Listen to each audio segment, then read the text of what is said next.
Ignition sequence has started. 6, 5, 4, 3, 2, 1, 0.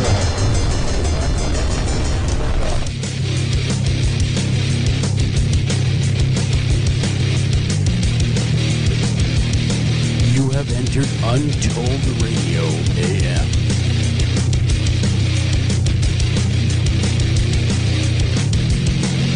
And now broadcasting from a secret location, your hosts, Joel Sturgis and Doug Hychek.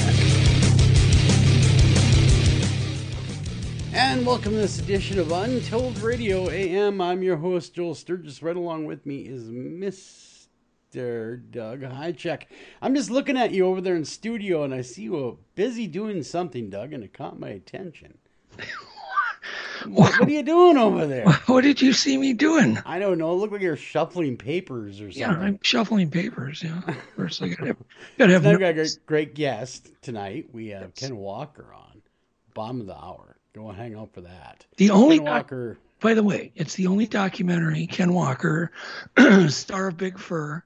It's the only documentary I've seen now 3 times. Really? Yeah, I like it much. Yep.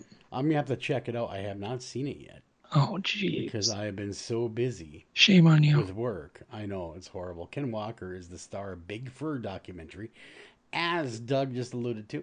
Now airing, of course, on Amazon Prime. So if you're listening to this on podcast form and not live with us, pause it right now. Go watch the movie. We'll wait for you.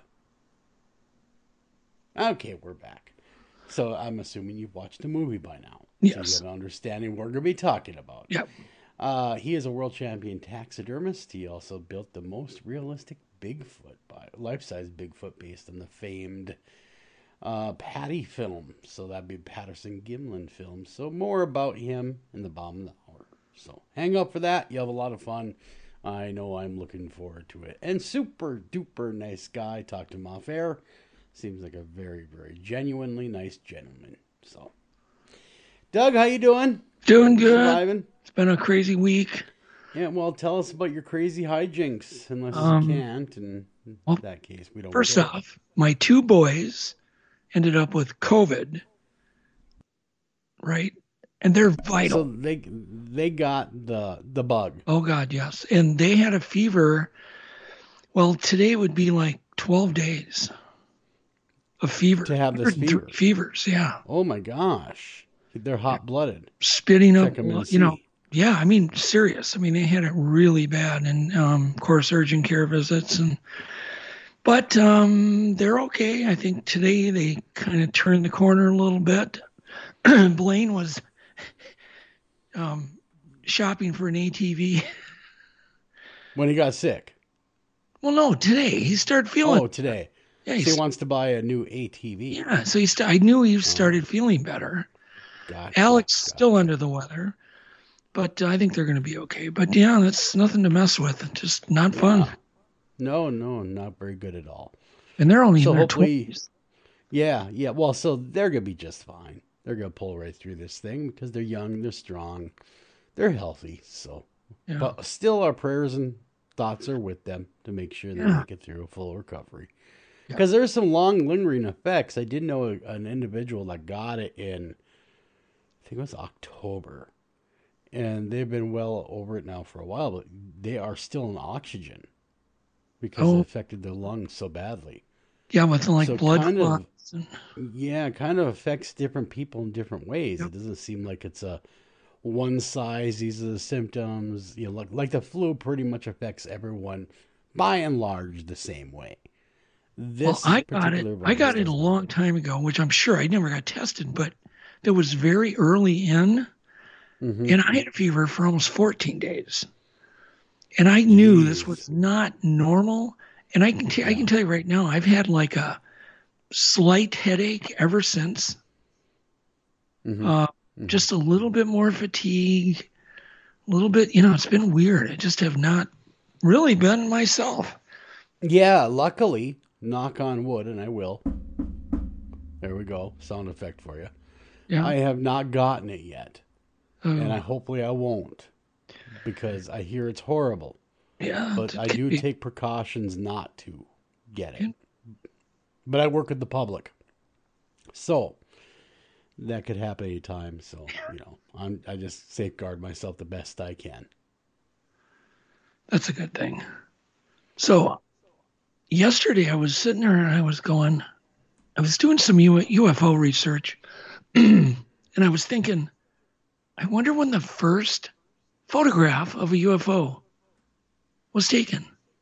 And I'm like, I didn't know the answer. Do you? Do I? Yeah. Well, let's see. Don't cheat. Oh, I was going to say, Google to the rescue. No. I don't know when that first photo would have been taken. I mean, through your research, did you uncover it? Yes, I did. 1870. Was the very first photo. Of a UFO. And this, was it like the Texas incident? No. That didn't happen up till, let's see, I know when that happened. That was with that Judge Proctor in Texas. Mm-hmm. The Aurora, Texas thing where they supposedly buried the creature and Yep. dumped the wreckage into the well, and then somebody bought the property and got sick. And yeah, it's kind of a weird story. No, do you ever want to get permission as a filmmaker to test these legends? Oh, absolutely. That's why we're addicted to looking. Yeah. Just to either to see if it actually passes the legend test or fails. Now, as far as this Aurora, Texas incident, are you aware of anyone that's actually dug into the well to find what could be left? Yes, UFO Files did back for History Channel. They actually put diver down in the well. They recovered one piece that they identified as a water pump piece of aluminum. So they didn't find anything weird in the well. So the whole thing very well might be just lore, whatever. But here's where remember that photograph I told you, 1870. But by 1880, people worldwide were reporting UFOs. By 1880? Yes. And they called them, of course, mystery airships. They didn't call them UFOs. Yeah. But Thomas Edison got blamed for all these UFOs. They thought it was him because, he was this amazing inventor who was just coming out. He was the Elon Musk of their time. Really? Yes, he was. Thomas Edison. I would even say way beyond Elon Musk because, this guy invented this, things out of thin air that, could you imagine inventing a phonograph out of thin air? Sewing machine out of thin air. Just everything out of thin air, light bulb out of thin air. How in the world does one guy, I could go on, but how does somebody come up with that many things just poof? Think about that. Well, you're an inventor. Yeah, but I don't come out of things from thin air. I come up with things from a need, and usually they're an adaptation, or something. I'm like, God, I wished I had this. Is there a way to do it? Well, the old saying is necessity is the mother of invention. Yeah, but you're not sitting in 1850, and all of a sudden you're thinking, oh, I want to listen to music. Yeah, I know what you mean, because he had this, I read his bio years ago. There was a bunch of books written about him. Yeah. And I'd read his bio, and the things that he was a man that was far, far beyond his time, far ahead of his time. Yeah. And he invented, a lot of his inventions we're still using. Yeah, and we've actually improved upon them, but had it not been for him, we wouldn't have any idea of the telephone. Right. No, there's just so many things that he did. The film projector. It's just, to me, it's still mind blowing. If you really dig into his past, it's absolutely incredible. But the fact that he blamed for flying saucers back in the 1800s is so cool. Do you kind of take that as part, how do I want to say this, a compliment, and part, being angry about it because he didn't do it, obviously, but also he had to stop and think to himself how accomplished he'd become to where people revered him highly as an inventor. He actually had to issue a written statement, that he was not responsible. And I think, oh my God, that's just so cool. And then if you flash forward to today, we still really don't know anything. The government's now, of course, getting blamed versus Thomas Edison. Yeah. But I think. Well, because the government wasn't anywhere near as big back then as they are now. Yep. So it makes sense. I mean, people were reporting it and they were seeing these things flying. Now, you got to remember, this is long before anything was flying that we were making. Right. I mean, we weren't in the air yet. We were still firmly on the ground. Oh, yeah. So everything that people saw that was flying. But we had hot air balloons. We had those, but those were easily, people they knew what they were. Yep. Hot air balloon is slow, and when you did see it, it was there for a very long time. It took it a long time to go anywhere because it was all at the mercy of the wind. But when they're talking about cigar-shaped craft. They're talking about things that are moving at great speed. Okay, so here's the second question for you.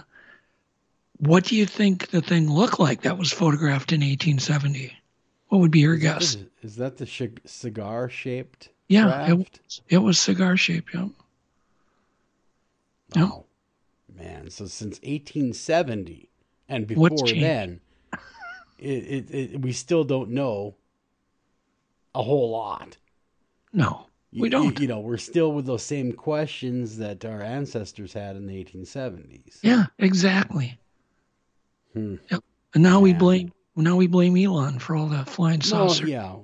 Now we blame Elon and other people, but he has been. I don't know, man. He has been blamed. I would like to, I guess, know more, especially about the wreckages from way back when, and explore that more. And hopefully, someone does explore that more, because it was more than just that one crash. Several. Yeah. Well, the first one was Cape Girardeau in 1941, which is, I believe, in Missouri. Mm-hmm. And that was really interesting because there were police and firemen and military. And then if it wasn't for this priest that actually went there to read last rites to apparently these aliens that were dying, or an alien that was dying, he had written in his diary. Then his daughter discovered the diary and she went public. Then they found more witnesses. Mm-hmm. But if it wasn't for that priest, we wouldn't even know about it. Yeah, we'd have no idea. Then it was, Roswell and 47, and, it kind of went on from there. Well, yeah, because back then it was all about the written record. Yep. And had it been overlooked and he not written that down and he didn't have family, we would not know at all. You're right. Yep. So, I mean, I wonder how many sightings from that era that were really spectacular went without ever being reported. Where would you report it? Do you live out in the middle? Or at least written down. I know I was talking to a witness of a UFO just yesterday that he witnessed the one over Lake Superior that was just massive, and it was a triangle shaped. Oh. And we were talking, and it was so big it was blocking the sun out. Whoa. The craft was. We were discussing it. It flew right over Highway 61 along the North Shore, up by the zoo. Yeah, and he was one of the witnesses that actually pulled over and watched this thing. And it was, when I asked him how high it was in the air, and he said, well, it was brushing the treetops as it was coming through. Cool. Well, I've never seen anything like that. Someday, maybe. Yeah, and that's the thing. Some of the people involved, it was kind of funny because, this happened a year and a half ago. And I asked him, why did you never come forward? Of course, fear is still there. What would my neighbors think? What would my friends think? What would, these people think if I came out and said, yeah, I saw this craft? So David L. is he's obviously listening to us live somewhere. He's out in Seattle. He writes, I think this is a quote from Thomas Edison. He writes, the genius, hold on, my phone keeps shutting off. The genius hangs around the laboratory day and night. If anything happens, he's there to catch it. Thomas Edison. That is true. You got to be there. Mr. Ellis is absolutely correct. Yep. And great quote, by the way. Thomas Edison, man. I don't know that there's anyone now in our lifetime that you could slap the Edison tag on. Do you know of anybody, Doug? That can even hold a candle? Not to bring things to market that just completely. That'd be like equivalent would be like somebody just suddenly coming out with an iPhone and not having any cell phones. That cell phone technology hadn't even been invented. Yeah. And all of a sudden, this guy goes, "Oh, here." Yeah. By the way, here's this. Yeah. Try this for a minute. Yeah. Yeah. I think you're right. Think about the projector. Think about the projector, like moving images. Like, oh my God, that would have been so mind blowing to be live back then. He had a hand in inventing, rubber too. He was working on rubber, which really changed industry worldwide. Because think about it, there was no rubber at one point. Think about all the things that rubber is involved in every time you go to the grocery store. Yeah. If it wasn't for rubber, you wouldn't be driving. That is true. Without the rubber, you wouldn't have the weather seals in your car and you get wet. Right. And he was friends with I believe Firestone. And I believe Edison was working on like plant materials, trying to turn it into rubber. They all knew that it was really needed. They were all working on it, and they all had some degree of success. But it was actually Firestone that figured out how to vulcanize it or give it a memory. Mm-hmm. In other words, raw rubber doesn't have a memory. Or very little memory. You can stretch it and it'll stay put. It won't snap back. But as the story goes, it's really interesting. Firestone had mixed sulfur, right? And it didn't do anything. And he was disgusted, had thrown it in the fire. He was actually disgusted with all the experiments, had thrown that one sample into the fire. Well, and he discovered vulcanization. The next day, somebody was cleaning the fireplace out, and out bounced this piece. Yeah.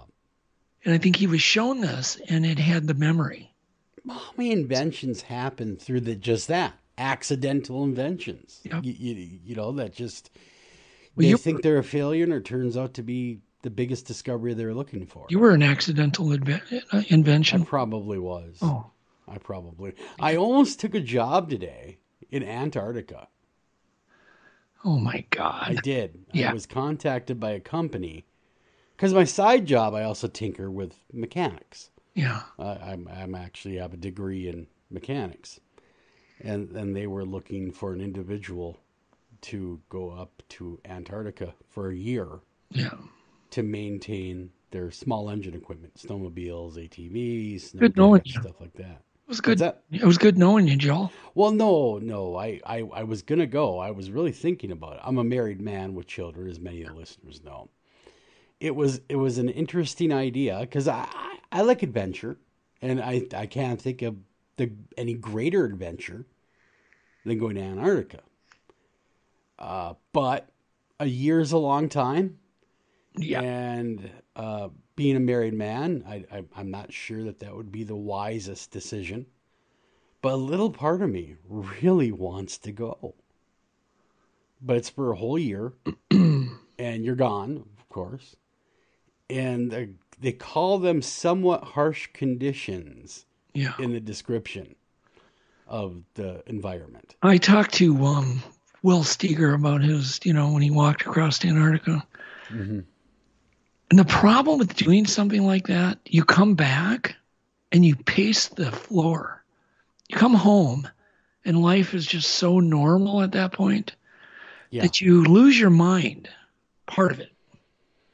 You just can't see that. You can't go back to yourself anymore. Yeah. You know, yeah. I've had those problems where we just get back from an Arctic trip and, you know, you've got 10 days of excitement and then you come back and then it's, you know, kids and mortgages and mowing lawn. And, you know, it's just kind of like, it's hard to adjust. Mundane sets in. The mundane life comes back to you. Right. And you get restless. Yeah. So you've been to the Arctic, am I correct? You've been to Antarctica? Many times. Yep. Just not Antarctica, but Arctic Circle. Yeah, you've been in the Arctic Circle. Someone would argue that we live in the Arctic Circle, but that's a whole nother story. Yeah. So I was reading the qualifications, and they're quite extensive before they're going to let you go to Antarctica, Doug. I mean, you got to do a full psychological test to make sure that you can deal with, in their words, extreme solitude. Is there any requirement to own mittens?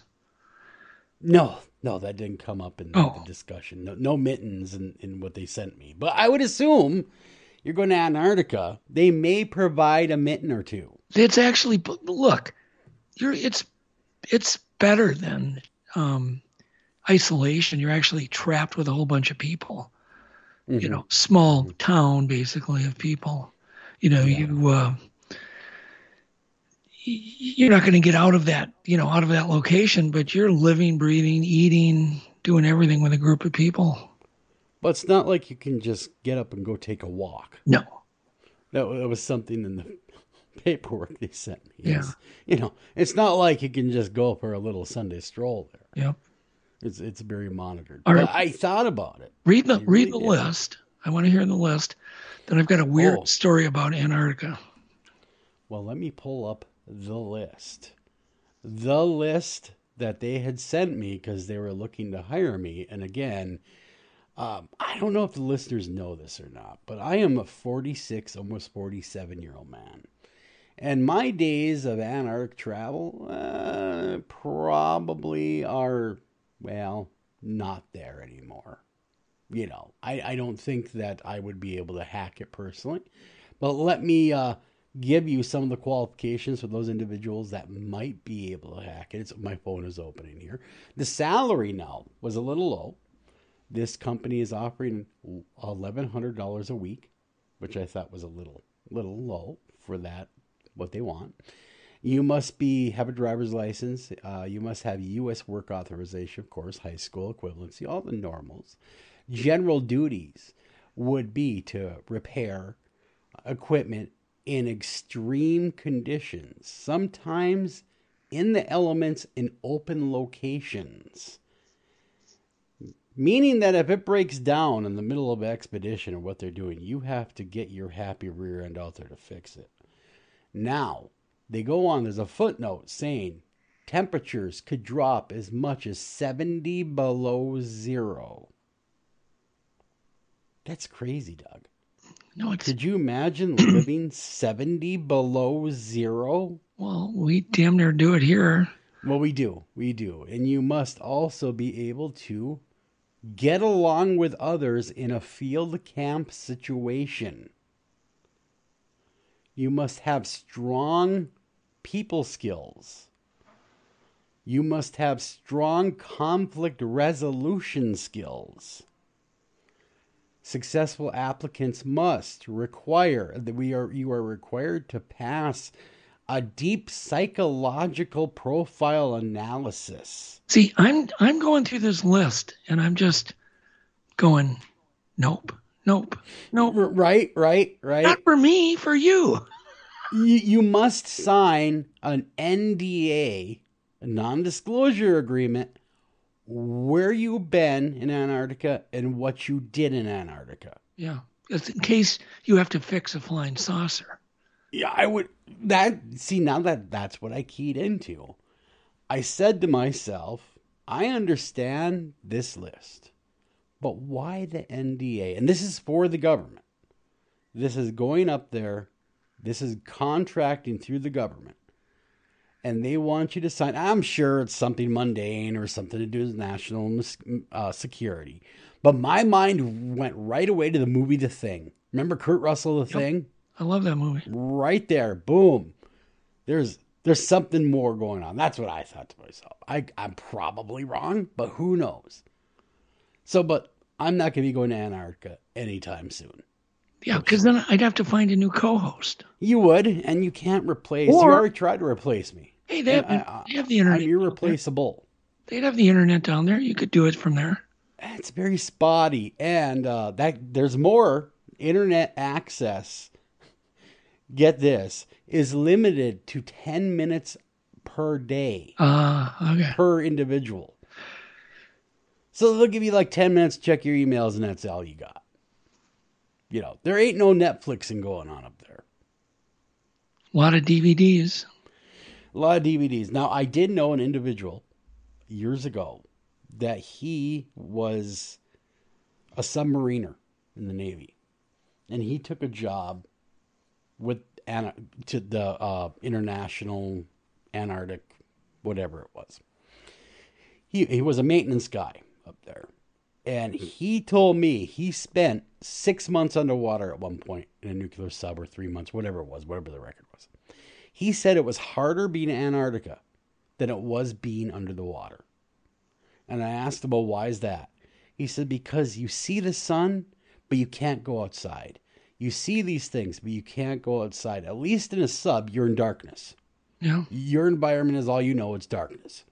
But when you're looking outside and every fiber of your being is seeing the sun that you're and you want to go outside, it is really hard to stop yourself. So it's because it's cold. Because it's too cold to go outside. But there's other times of the year it's sunny all day, all night. Yeah. But anyhow, if you want to apply for this job, you can find it. It is currently listed on Indeed.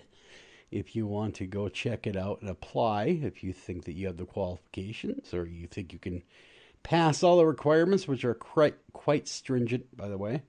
And if you can do all that and you can get up to the Antarctic, let us know what it's like for you when you get back. We'd love to hear about it. Yeah.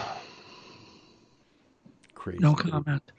I can't even find someone to work in Minneapolis, let alone Antarctica.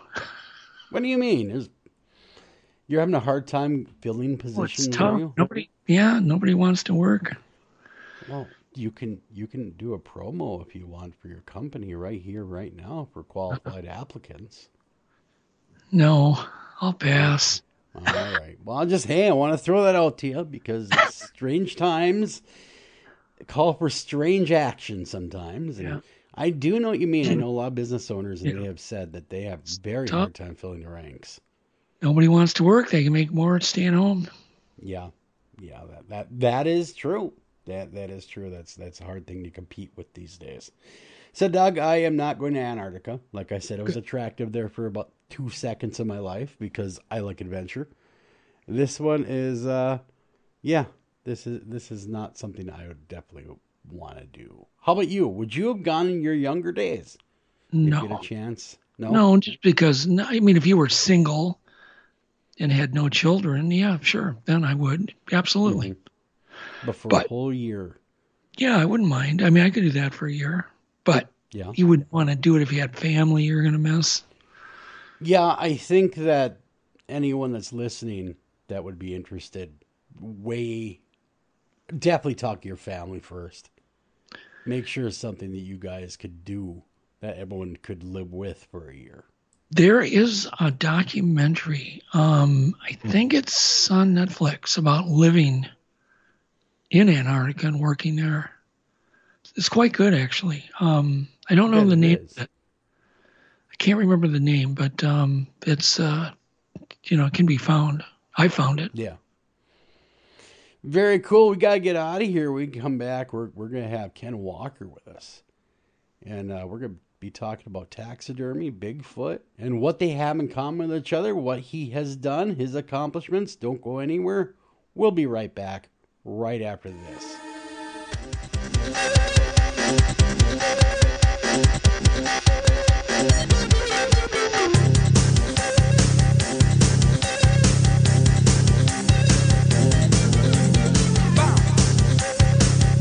Hi, Tom Bodette. If you can hear me, then you have an internet connection, which means you can do cool things online, like listen to streaming radio, obviously, or watch a video of a monkey washing a cat. Let your freak flag fly. Or you can book a room at a great price at Motel6.com. Isn't the internet wonderful? Everything you want right at your fingertips, and whoa, did not need to see that. I'm Tom Bodette for Motel 6, and we'll leave the light on for you. Unexpected reactions to smart financial decisions brought to you by feedthepig.org. Well, I finally did it. My student loan is totally paid off. I can't believe it. I can't believe it either. I paid more than the minimum each month, and soon enough, it was gone. So you're just giving up? Giving up on what? The life of luxury. Egyptian cotton, caviar Thursdays, designer everything. What are you talking about? Our plan. What happened to winning the lottery and mastering the art of the perfect mimosa? Hosting galas, wearing enough jewelry to require a bodyguard, vacationing in the French Riviera, and then buying it. I just thought maybe it was time to prepare for my future. You know, set some financial goals, make some smart investments, open a 401k. Financial goals? Investments? A 401k? You are horrifying right now. Listen, if winning the lottery were easy, everyone would do it. When it comes to financial stability, don't get left behind. Get tools and tips for saving at feedthepig.org. This message brought to you by the American Institute of CPAs and the Ad Council. Northern Tool and Equipment. So me and the boys head out to tailgate today and find some other fans in our spot. Well, it happens. Cheering for the wrong team. Oh, this is war. Even worse, they've got this couch set up and everything. A couch? Yeah, it's sectional. All right, first thing, don't ever use the word sectional again. Done. Second, I want you to grab a 4,700-pound tow chain with J-hook and grab hammer. Throw that on the back of your truck. Got it. Now you're going to Hail Mary the J-hook over the end of that couch.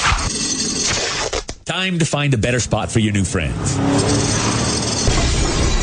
That should do it. There's no problem a little horsepower can't solve. Northern Tool and Equipment. Taking a family of 5 to the amusement park can cost a small fortune. Oh, yeah. So to save some money, we thought, hey, let's bring the amusement park to us. Yeah. Go ahead. All right. Step right up, young man. Are you ready to ride the wacky waterfall? That's just the bathtub with the shower head running. Nope, it's the wacky waterfall. It's the shower, Dad. Waterfall. Wacky. There's an easier way to save. To get a free rate quote, go to geico.com. Then buy online, over the phone, or at your local Geico office. Green light. Hey, girl. School zone. I'm getting hungry. Car changing lanes. You want to meet me for pizza? Stop sign. Intersection clear. Yeah, street. Pizza sounds good. Ballin Street? Girlin Street! It's hard to concentrate on 2 things at once, like texting and driving. Stop the text, stop the wrecks. How will you stop texting and driving? Tell us at stoptextstoprex.org. Brought to you by the National Highway Traffic Safety Administration and the Ad Council.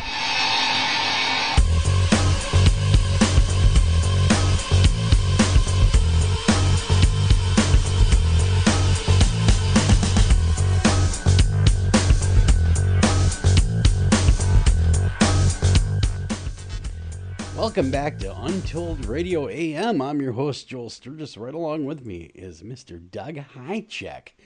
Tonight, Doug, we got a great guest tonight. Well, they're always great guests, but this one I'm really interested in talking with because I enjoy 2 things, Bigfoot and taxidermy, my friend. Are you there, Doug? I'm here. I'm staring at you. Oh my God, you are? Yeah. Oh, you scared me there for a minute, Doug. Look, you creeped when in. I first saw the Bigfoot doc, I literally went and hit the rewind button and watched it again instantly. And that never, ever, ever happens because I'm picky. You know, you are. You're diva-ish. You're almost like you're a film snob is what you are. Yeah. I'm just being honest. But your standards are high. But it was so good. I rewound it. Watched it again, and I think I've seen it twice more. So really, let's get Ken on. Yeah, let's get the ball rolling here. Ken Walker is the star of Big Fur documentary. It's a documentary now airing on Amazon Prime. Check that out if you have Amazon Prime.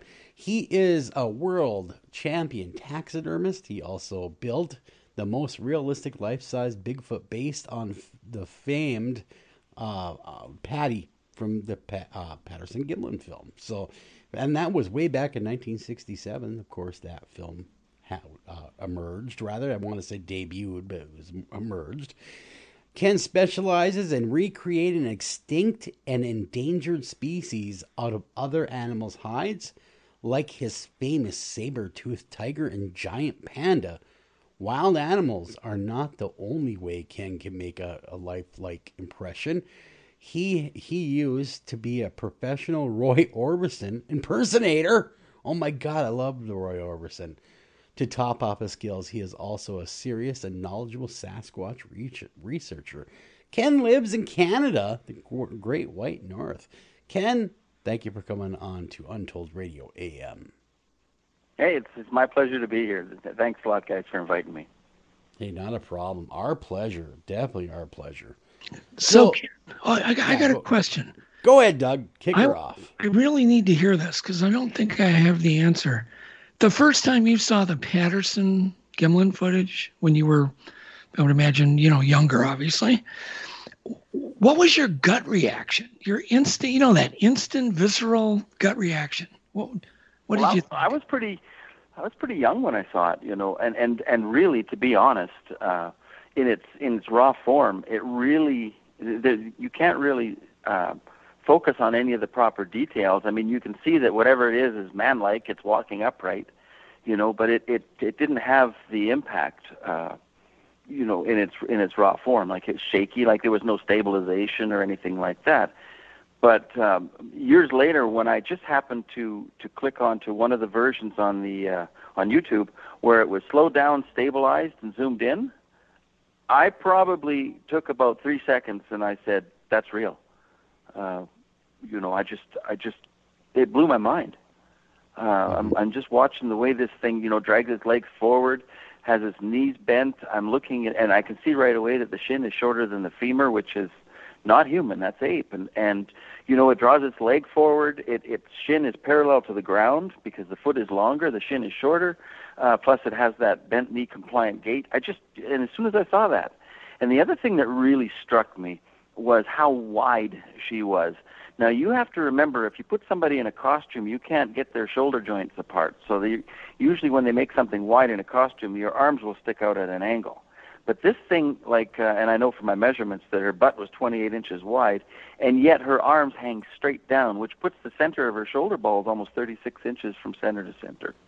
I defy anybody to go into a gym with a tape measure and find some dude with, shoulder joints center to center, 36 inches apart. The parameters were way off of what I was used to looking at. Yeah. Mm-hmm. Yeah, you would think that it would just be a done deal just from the footage because you can't change joints. No, that's true. But you see, the problem is that this is something that I do for a living and have done for a long time. So I have I guess you would say a trained eye. But to the average person, it's upright. It has 2 legs, 2 arms, and to a trained eye, they don't see those things. And I understand that. It's almost like I read a really good article where a guy found a Sasquatch footprint and he took a picture of it, some footprints on a swamp or something, and he worked at a hospital, and the foot doctor there took one look at the footprints and said, "That's not human. It has no arch. The shape is all wrong." He basically just said, "That's not a human track." But yet to the untrained eye, it's long, and it's got 5 toes and 1 big toe. It looks like a human track. But to a trained eye, like to this foot doctor, he knew right away as soon as he saw it that it wasn't human.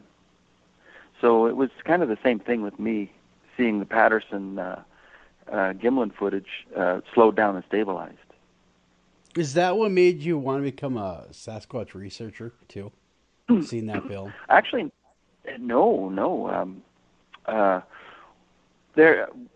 I had a couple of friends in this industry, the taxidermy industry, and of course I know, I see all the hunters, but I don't just see any hunters. I see the successful ones because, you have to be a successful hunter to go to the taxidermist. Mm-hmm. So I had a friend of mine, a very good taxidermist named Wade Pearson, and his grandfather had passed away, but before he did, he gave him his car, And he told him that he was in British Columbia walking out of a logging camp when he was a youth, and he encountered a huge Sasquatch on the way to town, because he had to walk from the camp to town in those days. And he told my friend, he told Wade, he said that when I got to town, he said that I got on a train and went back to Edmonton, he said, because I couldn't go back to that camp and tell those guys what I saw. And he said he didn't, know if he believed in Bigfoot or Sasquatch, but he said, I saw what I saw. And, this is a guy who's at the end of his life talking to his beloved grandson. He's not going to lie to him. And when Wade told me this story, I thought, that there's got to be something to that. I just know that guy wasn't lying to you. And then another taxidermist named Ray Lavore, he's an old-timer here. I just actually did an old bear of his. Him and his sons both encountered Sasquatches in the Brazil. And it was those two stories that made me start looking. And I started investigating within the hunting community. I didn't really want to talk to the mushroom pickers. I wanted to talk to the hunters, I had something in common with them. And it's actually mind-blowing how many hunters have seen a Sasquatch or encountered one and never tell anybody. It's mind-blowing how many. I've said it before, I've probably talked to more hunters who've seen a Sasquatch than have seen a wolverine. Wow. Yeah, it's funny you say that, because I just talked to a Bigfoot witness today, and I asked him, have you ever seen a wolf? No. Ever seen a cougar? No. You ever seen a black bear? No. But he's seen a Bigfoot, walked right in front of his car. Yep. It's powerful. Yeah, and I mean, it's and the stories come out of the blue, like the accounts. I was talking to a couple of friends of mine. I have a friend, a lady, she's a really good friend of mine. I was having a glass of wine with her and her mom, and they invited the neighbor down, and they wanted me to tell Sasquatch stories, so away I went. And finally this neighbor said, I never told anybody this, but when I was 9 years old, at the Brazil, again, out west of Edmonton here, she says one of these things walked out of the trees, walked right up to me, looked at me, and she says I was frozen with fear, and it walked back into the trees. She said I couldn't move. It was huge. And she said it gave a huff, and it walked back into the trees. And she said, I've never told anybody that story till right now, because I know you believe me. And both of these girls were sitting there with their jaws dropped, And this is how these accounts come out. There's quite a few out there. Yeah, I'm always under the impression 1% actually go and report it officially, like to the BFRO or some site. Yeah, and isn't it 500 a year? Is that what the number is? I think somebody said that. I know, because I've had dozens of people in my shop that have, encountered a Sasquatch, and not one of them has filed a report. Yeah. Yeah, so even if it's 10% that report it, there's about 8,000 reports that have been logged now, through people like John Green or the BFRO or whatever, if you add them all up. If you times another 90%, it gets to be quite a big number. Yeah. Why the hesitation? Just really quickly, just kind of a question for both of you. Why the hesitation to report? I mean, is it the ridicule? Is it worried about people thinking they're crazy? I mean, what's the biggest reason that you guys hear for not reporting? Ken? Ridicule. Yeah. Absolutely, without a doubt, ridicule. And if I have somebody come into my shop who's been ridiculed, it's like pulling teeth to get that account out of them. It is unbelievable how people fear ridicule. It has a devastating effect on the average person.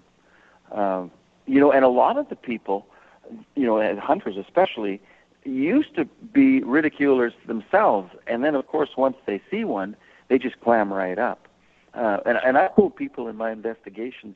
The last guy I really want to talk to is the guy who wanted to see a Sasquatch. I love talking to the people that wish they'd never seen one. They make very good witnesses.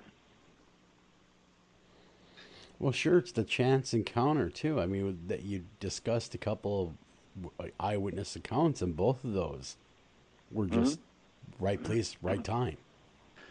What's your best and weirdest account that you've heard from a hunter, Ken?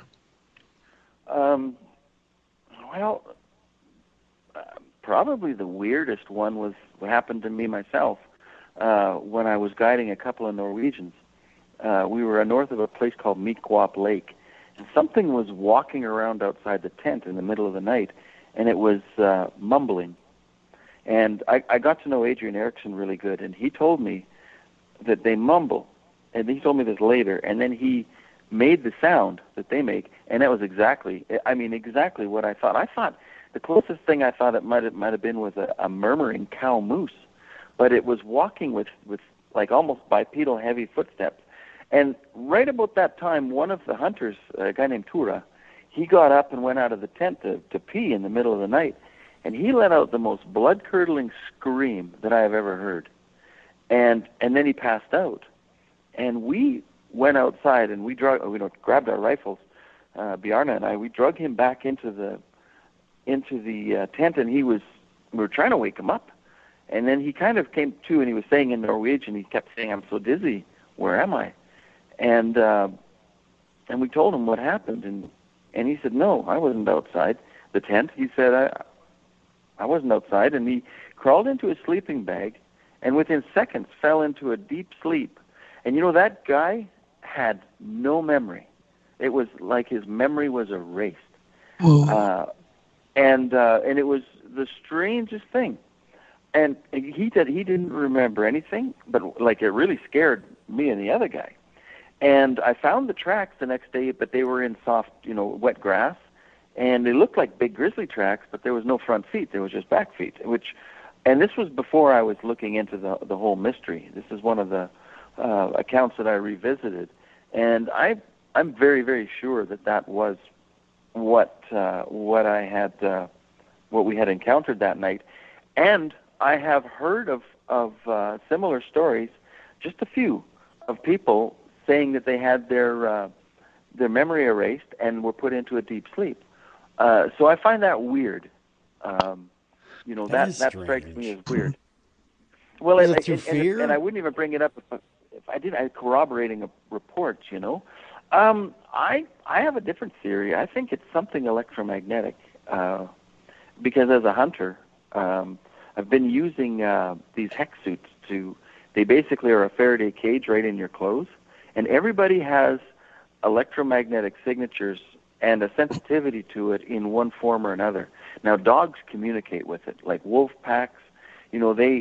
I'm pretty sure that it's electromagnetic energy because, when you have that's one of the reasons we bond so well with dogs. Dogs can sense what we're feeling. Now, imagine maybe a creature that has taken it to a completely different level. Now, I know a lot of people have talked about infrasound, and it's a good theory, but I just don't see where infrasound would have time to evolve or a place to evolve when the electromagnetic phenomena is with every living creature. Mm-hmm. So and I've had people, like really good researchers, tell me that these creatures will read you. They will know what you're up to before anybody knows. They know when to show themselves, when not to show themselves, and so it's something that I consider. I don't like forming theories without a lot of backup, but I have used dogs. I have taken dogs out and called in Sasquatch and had the dogs literally turn inside out because of something that was there, and have them then like shaking, like peeing themselves, and almost lose complete control of themselves with fear. And and I know that they're sensitive to this energy, so I have kind of proven it. As a matter of fact, Dan, when we were filming Big Fur, right at the Alberta habituation, in the exact same spot where it is rumored that Jeff Meldrum saw a Sasquatch, in the exact same place. Oh, wow. So you've seen animals reacting, dogs specifically to the presence of Sasquatch. Yeah, I believe so, yeah. Acting erratically and acting with great fear. Yeah, and you can look at the accounts. You know, I know I've heard stories of people with cougar hounds. They won't track. A lot of the missing 411 accounts, the dogs refuse to track. You know, there's a common thread in canine behavior when it comes to, you know, if you read the accounts, there's a common thread with dogs being completely thrown off when it comes to Sasquatch. Mm. I'd like to put you in touch with another hunter I talked to actually yesterday. Mm-hmm. That was just out with two friends putting up camera traps, not doing anything Bigfoot related. And suddenly this very experienced hunter got extremely confused, didn't know where he was, started spinning in circles. The other two guys had to get him out of there. He got in the car, you know, and they drove him away. And then he's like, well, why am I here? Didn't have any memories. Yeah, there you go. There's another one. Yeah. Yeah, there's another one. And you know, the thing is that, you know, they say everybody has almost like a different frequency. I've not seen, like in that situation, it was just one of us. It wasn't all three of us. It was targeted. And this is what you just told me, proves the same thing to me, that out of, you know, more than one guy, only one was affected. It's almost like you could tune in on him. And yeah, so I find this very interesting. Yeah, the other two guys, no effect at all. None. Yes. Yeah. But the guy that was affected was the woodsman. I mean, he is an amazing hunter, tracker. He's never had an experience like that. And it was in a very, you know, you look at the map and you look at it and it's like very Bigfoot type area. Okay. Which state, if you don't mind me asking? Minnesota. Right on the Canadian border. Okay. Oh, yeah, yeah. I'm familiar. North of or Minnesota. Yep. Very familiar with that area. I've hunted there many times. Yeah, I'll have to put you in touch with him. Yeah, well, this is the reason why when I was I had one of those episodes once when I was out alone looking. And it was almost like having a nightmare, but I was still awake. I didn't like it at all. And, you know, I guess some people call it being zapped. And I knew what was happening because I had researched enough to know. But now, like, if you go, there's a company called HECS, HECS, Human Energy Concealment Systems. And they sell these suits with the Faraday cage inside of them that blocks electromagnetic energy from coming in, both in and out. And I don't go in that country without one of those suits on anymore. Very you know, and I've had animals walk. Yeah, animals walk right up to me. They don't know what I am. Even my dog doesn't know who I am when I put that silly thing on. So Ken, you're totally convinced though that the suits work and do have an effect on other animals, you know, deer and so on, moose. Oh, yes. Sensing you. Yeah, absolutely. Yeah, I mean, I've had experiences. I've had coyotes walk up and sit down and look at me with no trees in between us. You know, I'm in white camo, but they don't have my wind. And the thing is, this is Alberta Beach, Alberta country. I mean, a coyote, if you slow your vehicle down at 500 yards, that coyote is flat out because they're worth money here and everybody shoots them. Mm-hmm. And this coyote, two coyotes actually, walked right up to me and sat down beside each other and were looking at me puzzled. If you look at if you go on the HECS website, you will see people with these suits on walk right up to a wild turkey with a bow and shoot it. Now, a wild turkey, usually if you take one step towards it at 100 yards, it flies away.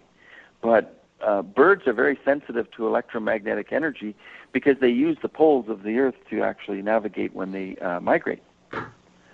And really, they said a turkey's, you know, the turkey can't be checking out every bush it walks by. It knows if it's a bush or if it's a living animal.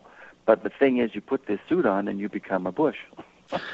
So animals have a super ability, basically, to detect signals. That's extremely fascinating. Is it kind of like a stealth camouflage? I'm sorry, I didn't mean to interrupt you at all, but it's kind of like a stealth camouflage where you're interfering with their electromagnetic processing in the animal? Yeah, well, what it does is it acts as a Faraday cage. Like they showed people with instruments that you walk in front of it and the needle goes right over. Then you put the hex suit on, and they've figured out the exact size to make these squares out of carbon filaments in the clothes to block the signature from a human. And then when you walk past it, the needle barely moves. It just kind of sort of moves, and so what their theory is that animals trust the sensing of you probably more than seeing you, which this has been my finding too. Now, they trust their nose above anything else. If they wind you, it doesn't matter. They will run. But if they don't have your wind, even if they see you and they can't sense you, they do not believe you are what you are. And it's been very effective.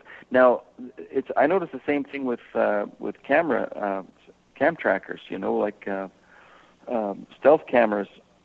When we put a camera out on a deer feed, to take pictures of the deer at night when they're feeding, so we can see what kind of bucks are in the area, you'll get all kinds of smaller bucks and a handful of medium bucks, but very rarely do you catch the really big guy. And if you do, you get one picture of him. He's looking at the camera. And they say that when a deer gets to be a certain age, they're smarter than about 90% of the people who are hunting them. And I believe that. And I also believe that the deer, from my own personal experience and talking to other experienced hunters, the deer can sense the cameras as well. The more older and experienced the deer, the more likely it is to avoid a game camera. And that would explain an awful lot about the inability to catch Sasquatches on these cameras. Mm-hmm. So, do they make a Faraday cage for a game trail cam? I talked to the guys at a trade show in Salt Lake City, and I brought it up, and they all looked at each other, and they were already onto it, and they said, we're working on it. And they said, you actually picked up on something that a lot of people don't. He said, we've had the same experience too, so we're trying to make a game camera that doesn't have the same signature, that blocks the electronic signature that it gives off. So it's all very fascinating, but it's all theory, right? Yeah, I mean, it is all theory, but I mean, I guess my question is Bigfoot, the species Bigfoot, using this same magnetic interference to camouflage itself from us? I mean, why can you only see one? I had somebody bring me a lady. She saw a Sasquatch on the highway west of here, and she went into there and she showed me the ground. There was Sasquatch tracks all over the ground. This was in British Columbia. And they put up cameras, and she said she was getting a lot of the cameras going off and nothing was there. She showed me one picture where it looked like it looked like an outline of a Sasquatch. You hear these stories, and she showed me this picture, and I looked at it, and it most certainly looked like that to me, but I don't know. I have a hard time buying that. Okay, we'll say that right now. But I did see something that made me think. And I try to base anything that I come up with off of what I get from reliable witnesses and cross-referencing and things like that. A lot of people talk about UFOs and Sasquatches. I have yet to have any of these hunters tell me they saw a Sasquatch and a UFO. I'm not saying that people haven't seen this. I'm not saying it's not a thing, but I have not encountered it in any of the people I talk to. So I just like to bring that up. I don't like to bring things up that I haven't had, some sort of reference to from witnesses. I like to try to build a picture from the little pieces that I'm given that are reliable. Mm-hmm. Yeah. But Ken, don't you think that there's just tons of super abilities of animals we just don't know about yet? That's right. And I was just going to bring that up, and I'll give you an analogy, and this is a good one. Like your dogs, your wolves, your coyotes, they're all very successful in the wild. okay? But when it comes to vocalizations, you know, your dog growls, it yipes, it howls, it barks. You know, it has a very, shall we say, limited vocabulary, but it does have a vocabulary. Very limited, very rudimentary. Okay, now you talk about a human being. Now, when it comes to sounds, you know, you can sit down and they will recite to you a poem from the 18th century, or they will talk about the cosmos. Like, they will make your mind reach out beyond the galaxy with things that they've learned from, for example, a Hubble telescope. So, I mean, it's what we can do with sounds, whether it's opera music, you know, whether it's anything. It's far beyond the comprehension of a lot of other very successful mammals. Now, imagine, if you will, the rudimentary electromagnetic skills of your average dog, you know, or your average animal that uses it. Imagine if an animal was able to take electromagnetic energy and the manipulation and the reading of it and to the same and evolve it to the same extent that we've evolved sounds. You know, it's like to the point where it's literally beyond our comprehension. You know, so this is the analogy I like to use. Is it possible? I think it's possible. Probable? Well, that's another story. But, you know, when you look at and the Sasquatch, you know, undoubtedly has a bigger brain than we do. You know, and you also have to remember, too, that we, as biological entities, we all create electricity. Now, some animals are more specialized than others, and they say, well, like a little eel, the size, you know, a foot-long eel, an electric eel, if a horse steps on it, it'll electrocute and kill the horse and the guy riding it. You know, and it's just a little eel. Well, imagine if you weighed 1,500 pounds and you could create an electrical current. You know, I mean, it's within the realm of acceptability. So these are things that I think about. I like to think about things that are already biologically proven, and then adapt them to something, you know, that is in all basically smarter than us. And, you know, it's funny because everybody says, well, man's the smartest animal on earth. And I always say, I have an argument for that. You know, that what we do better than any other creature on earth is we compile knowledge. And, like, we take knowledge, like if you look at a pen is made of plastic, it's got ink in it, it's got, you know, metal working parts. But there's about 1,000 years of research that have gone into making that pen, whether it's refining the plastic, whether it's refining the metal, you know, coming down with the lathes and you know, the technology. It's compiled. There's probably 1,000 years of it in there, you know, or years and years and years anyways, of collective knowledge put into just making a simple pen. I'm not aware of anything that Sasquatch has invented. Well, no, but that's what I was saying is that if you put up one of them up against us one-on-one, they see better. They're stronger. I mean, the thing can bench press a Tacoma, you know, and also too, like with the research that's gone into the Sierra Sounds, they have a pretty good model of it being able to process information about 3 times as fast as we do. The question then for you is, if they have these super abilities and as a group they're far superior to us, then why hide from us? Well, that's quite easy to answer. The reason that they would hide from us is because they understand us perfectly. There was 6 species of hominid on this planet at one time in coexistence, and now there's only 1. And I've listened to all of the theories of what happened to the other 5 species of hominid, but we all know what happened to them. We have this very good ability of getting rid of things that we don't want to compete with. And, but isn't that no, Ken? Not to stop you at all, but isn't that kind of like the whole premise of survival of the fittest? Yes and no. There is also a lot of ecosystems that rely on symbiotic relationships. You know, a lot of your animals that are similar don't seek to wipe out the similar ones. They tend to, you know, like in Africa in the Serengeti, they have the zebras, they have the gazelles, they have the kudus, and they all play a part in predator control. They all basically have a symbiotic relationship.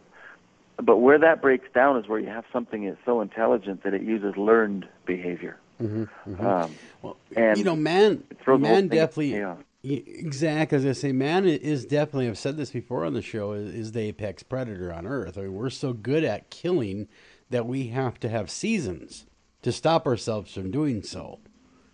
And that's how efficient we are at killing. And that would be another reason, in my mind anyway, if I was a species like Bigfoot, I would not want to make myself known because of our propensity for killing. You know that if you listen to the history of the Sasquatch when it comes to the old native culture, there was a lot more interaction between the native tribes and the animal that they all have a name for that alludes to the Sasquatch or the Bigfoot. In those days, they were on equal footing.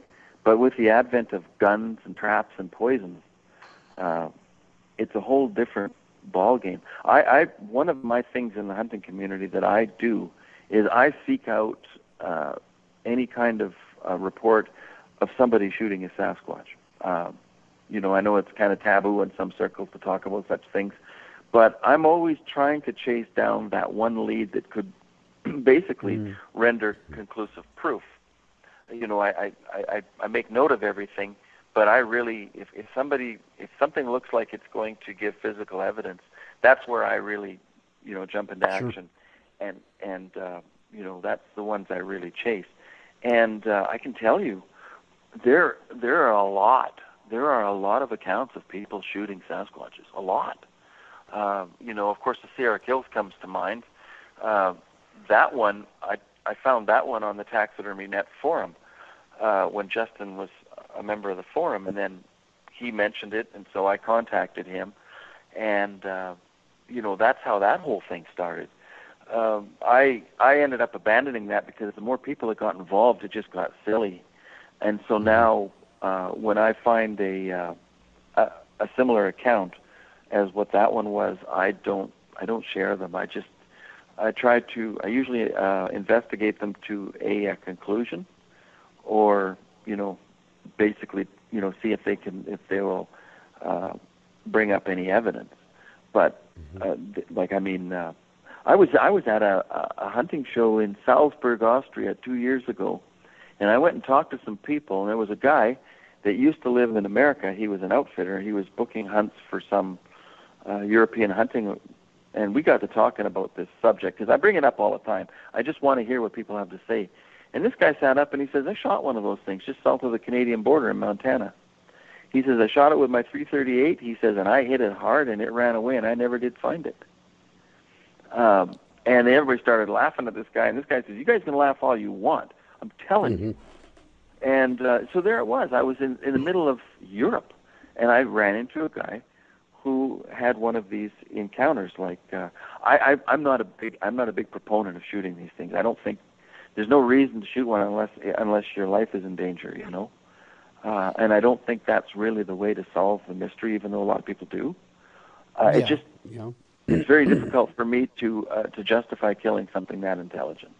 But don't we need a body, though, for scientific purposes, Ken? I mean, maybe two of them. I mean, really, seriously, we kind of do need a body. We, as a matter of fact, I've provided DNA evidence. Forget about DNA. I had a biologist sitting right in the shop where I am now that I worked with on a museum project. And these guys are great once they retire. They'll talk to you once they're retired, but bam, when they're active, they won't. And he told me, he said, do not chase DNA. He says, if you got it and you think you have it, he says, preserve it and keep it somewhere. But he said it will take either a whole body or, in the very least, he said, a skull. He told me, don't even try anything else. He says, I'm telling you straight up. And that's that was good advice as far as I'm concerned. He says, if it can be explained away, it will be. Is basically what he was telling me. Yeah, and I think it's going to I think it's going to, well, that's what it's going to come down to. And also, too, if you have such a thing, bringing it into the public in such a way that it can't be explained away or hidden is also going to be a bit of an ordeal, because in my investigations I have come across,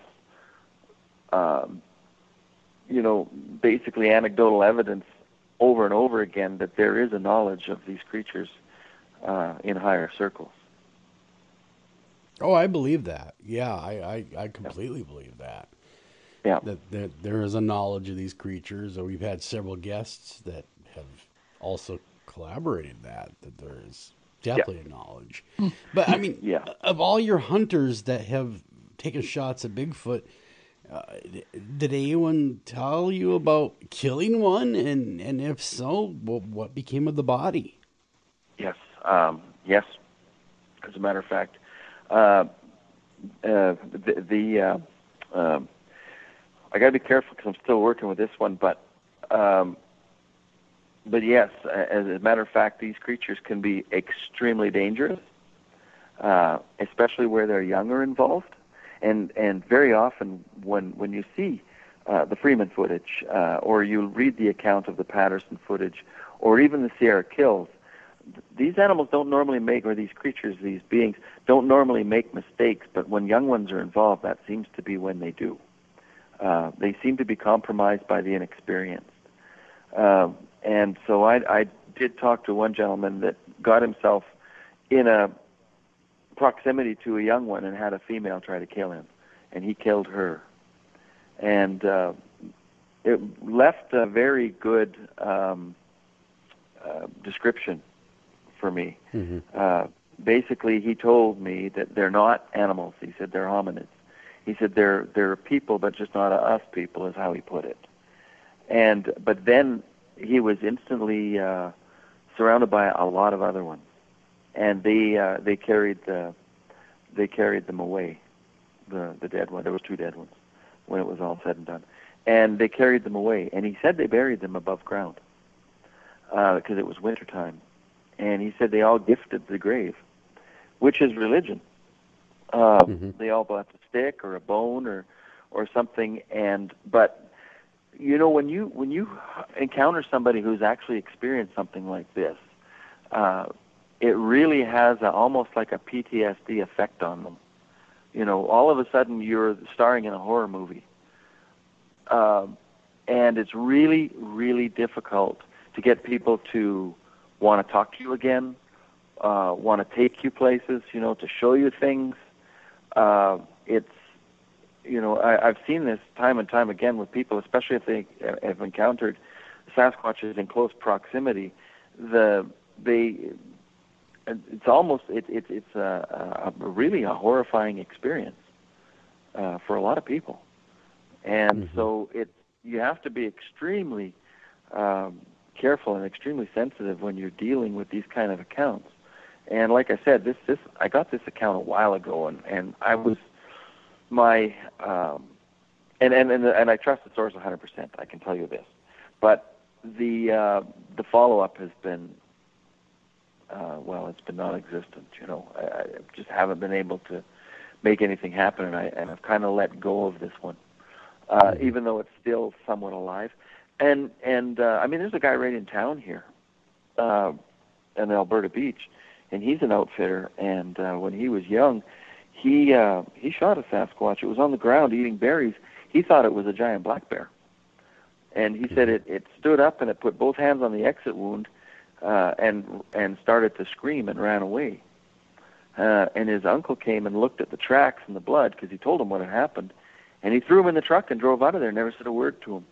He left his camp up and everything. Just never said a word. Wow. Put him in the vehicle and left. And that guy has seen one more on another occasion. So he's seen 2 Sasquatches close, and he follows accounts. But I'll tell you what, this guy, he heard this podcast right, and he'd come over and slap me around because he doesn't like me telling people. And that's how it is with a lot of these guys, But yeah. I mean. And it's like I tell everybody, I says, you may as well say it if you can't prove it. You may as well say it if it's true. because people are going to choose whether or not to believe it or not. And I'll be the first to say that even photographs, even the Patterson footage, it's not as good as it is, and as much as it's been studied to death and never disproven, is never going to be conclusive. You know, so I mean, what's the harm? You're always going to have that group of naysayers, and you got the believers, and you got the disbelievers, and you got the fence riders. I mean, that's really how it is. Yeah, and I get it, you know, and I mean, I used to, when I saw the one 30 years ago that ran across the road, it just made total sense that it was a Sasquatch. Plus, now I realized I was in the right spot. And it ran up a hill without slowing down, and it was running faster than I've ever seen any man run. Basically, if you've seen the Memorial Day footage, that's what I saw. And the guy with me said, "Is that a Sasquatch?" And I told him straight to his face, "No, they don't exist," because I did not believe at the time that they existed. But in hindsight, knowing better now, I realized that is pretty much what I saw. It makes 10 times more sense that that's what I saw. You know, and now the loggers tell me that, yeah, that's where they live, south of Kidney Lake. They're always in there. And I went back into that area, I should also tell you, and found very, very old tree structures that had to have been, you know, they match the ones in the habituations that I've been to. So interesting. You know, yeah. Do you want to go into a little more detail, Ken, on your sighting? Well, I was in an area, I was hunting bears. You know, we used to drive down an old road called the Simpson Timber Road in a place near Blue Ridge, Alberta. And back in the day, this road, I went for about 20 miles, and there was no side roads, no nothing. It was cut through wilderness. There's a lot of side roads and clear cuts and logging and activity in there now. But back then there wasn't. And so I was about, you know, halfway down there, 10 miles in, and I yelled bear because I saw a bear break cover way up the road. And then I said, "No, that's a man." It ran across the road, it cleared the ditch, and it was moving. And I said, "Who is this guy? Why is he afraid of me?" And it wasn't a big one.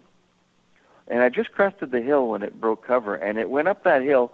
Now, I've seen bears run uphill. I've seen all kinds of animals. Nothing goes uphill without slowing down. This thing didn't slow down. This thing had momentum like I've never seen before. And it ran straight into bush. Figured there had to be a cut line or something there. So when I drove by slowly, I was looking, and there was no clearing that it ran into. It ran into thick bush at a breakneck pace. And that whole sighting never really sat right with me. I never forgot it. There was something just off about it. And then all these years later, I can put it into context and say that, yeah, you know, it made far more sense that that's what I saw than a person. And I went another 10 miles without seeing a vehicle parked on the road. And, you know, who dresses in black from head to toe in black bear season? You know, and there was no, and I mean, it was at dusk. So what I figured it was probably an adolescent or a younger one, like more of a human size. And I believe that the big one probably heard us coming and crossed the road just before we crested.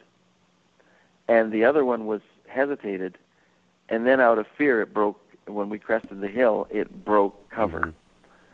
And because that makes sense to me, because I thought, well, if this guy's a poacher, you know, because that crossed my mind, I said, if a smart poacher knows just to stand behind a tree and wait till you drive by, you know, how hard is that? But I think that was very much the scenario, because it was only when we just crested the hill that it broke cover. So there's a very good chance that it was behind one, a bigger one.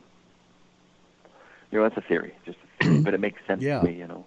And how steep was the hill that it ran up? Well, it was. They used to on the sides of the roads where they cut the road in. They used to seed clover onto these hills because they would erode down if they didn't get that clover root structure in there to erode them away.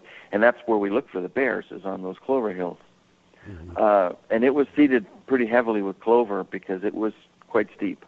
Not as steep as something you'd find in the Rockies, but it was for out in that country. It was. Let's just say that it doesn't. You couldn't just run up that thing without. Yeah. Without having to really. But then look at the Squamish Sasquatch video, how effortlessly that thing goes up that mountain. It goes right. I hunt sheep, so and in wet snow, what that thing does in 2 minutes is physically impossible for a human. Yeah. And but it reminded me of the same thing. It just went up a hill without any effort. Yeah, that's. I've ridden, ran up many hills, and you don't run. You just you get 10, 20 feet, and then you slow down to a snail's pace. Even a bear will slow down going up the hill. Oh God, yeah. Mm-hmm. Yeah.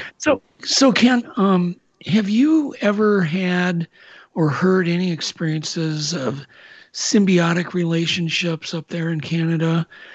Where hunters have reported seeing a Bigfoot with a coyote or a wolf or anything like that? No.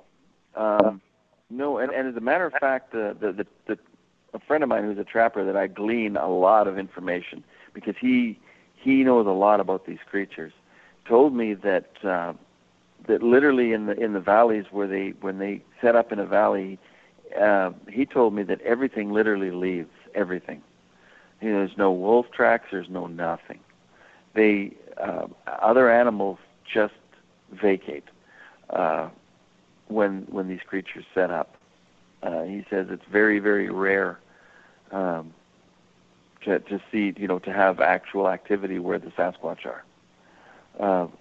So I have heard accounts to the contrary, but at the same time, I have heard more than one story of horses not being spooked by Sasquatch, and I find that interesting because if you're ever riding a horse and a moose comes out, you want to see a horse go crazy, more so than a bear. Like for some reason, when they see a moose, they just lose it. Yeah, I've heard that before from people that ride horseback and have encountered moose in my area because we have moose in northern Minnesota. And it spooks them like crazy, like you're saying. And why they would have a different reaction, who knows? You wouldn't think it would, though. Moose are, they're herbivores. Yeah. Yeah. I guess there's just something off about them to a horse. Like, they look close enough to a horse to be a horse, but not quite. It just kind of rubs them the wrong way, I guess. But I've talked to a lot of people who like you say hunt off horseback, who have said that you don't want to encounter a moose when you're on a horse because it's hard to hold them. But yet I've read lots of accounts of them coming around horses and the horses being okay with it, with the Sasquatch, and even some of the BFRO accounts that I've read, But so I find that interesting as far as a symbiotic relationship. But I think that if they have this this electromagnetic ability, it would make sense that they could use it to affect other animals. That would make sense to me. But I just don't have enough anecdotal evidence on that. We know they hunt. We do know they hunt. Would it be the disruption you're describing? Would it be for hunting purposes? So they have a better chance of getting a deer or getting a skittish animal because they're so large. They're going to need the advantage. Yeah, well, without a doubt. Without a doubt. I never forgot about that. There's a really good account on the in Texas, the Sabine River, and I was actually down in Texas, and I was talking to one of those hunt ranch owners whose best friend had seen a Sasquatch on the Sabine River in Texas, and so he was totally on board with him because his best friend saw one and told him. So we looked up the accounts in that area, and there's an account in the BFRO database where a guy was in a tree stand and all of a sudden a female Sasquatch came creeping from one side. There was a bunch of hogs in front of him, and it let out a scream, and the scream seemed to confuse the hogs, and this thing, made a couple of leaps on all fours and actually punched one and killed it. And so, it used the scream to disorient them. And then, like he said, the thing picked up the hog and then turned and looked at him up in the tree like it knew he was there the whole time. And it's a great account. It's one of my favorites. I know a lot of these BFRO investigators, and I think they do a really great job personally, like with these accounts. But so that made me think of, and the trapper told me there was two big beds on a dead moose. They were consuming a moose on his trap line. And he said in that there was no birds, there was no nothing on that dead moose. No grizzly bears, no wolves, no coyotes, he said there was no tracks at all, just two Sasquatch beds on this moose being consumed. Interesting. Have you given any thought, Ken, to the fact that the sightings throughout history have always taken place right near water, very near water? What are your theories? Well, if you kind of look, I believe that they use the waterways as migration routes or as trusted travel routes. Even when you have a river running through an area, like let's use Texas as an example. There's rivers that run through some pretty open country, but there's always 100 yards of brush on both sides. Yeah. So they can use it as a corridor, and they can hunker down in the daytime and travel at night. Just west of me, there's a river called the Pembina River, and I know there's so many sightings along that river, but there's especially a big bump in sightings in October when it seems like they're moving back up into the mountains towards the headwaters of that river, which incidentally is where my friend's trap line is.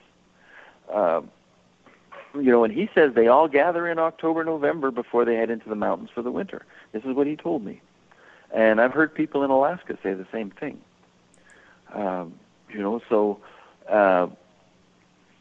then he also, another thing he told me was that you don't see any small or medium tracks from the first snow till March when the snow. He says you only see the big guys, the big 19-inch, 20-inch tracks.